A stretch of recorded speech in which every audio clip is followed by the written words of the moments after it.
Hello everyone, আমি সুস্মিতা তোমাদের সাথে চলে এসেছি ছোট্ট একটা মিনি ব্লগ শেয়ার করতে। তোমরা কেমন আছো? আই হোপ তোমরা খুব ভালো আছো, আমরাও ভালো আছি। তো চলে যাচ্ছি এখন বাপের বাড়িতে, তো ওখানে যাব, একটু দরকার আছে। তারপর দেখতেই পাচ্ছ মা আর বোন নিচে তারপর আমরা রাস্তা দিয়ে যাচ্ছিলাম আমাদের দোকানের পাশ দিয়ে, তাই তোমাদেরও একটু দোকানটা দেখালাম। এবার তোমাদের একটা কথা বলি, দুজনা ভালোবেসে যে কোনো একটা কাজ করলে সেটা ঠিক সফল হবে। এটা সত্যি কিনা তোমরা আমাকে জানিও তো। এই দেখো, সত্যি কিনা আমাদের সাথে সেটা ঘটেছে। এই যে আমাদের দোকান দেখতেই পাচ্ছ, আমার ছেলের নামে খুলেছি দোকানটা, সিদ্ধার্থ ফার্নিচার।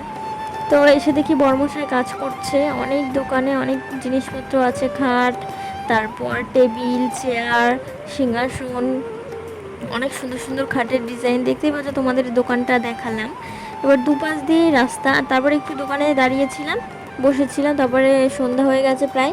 আমার ছেলে দেখো নাচ করছে, ওর বাবাকে ধরে এখানে রাস্তা দিয়ে একটু বক্স যাচ্ছিলো, সেই জন্য। তো এই দোকানটা আমরা 1 বছর হয়েছে নিয়েছি। খুব কষ্ট করে নিয়েছিলাম তখন দোকানটা, জানো তো। তোমাদের একদিন পরে বলবো, পরে একদিন সবটা খুলে বলবো, ঠিক আছে। তো তারপরে এই যে বাড়ি যাওয়ার পথে একটা দোকানে গেছিলাম কিছু কিনতে, তারপর চলে এসেছি বাড়িতে।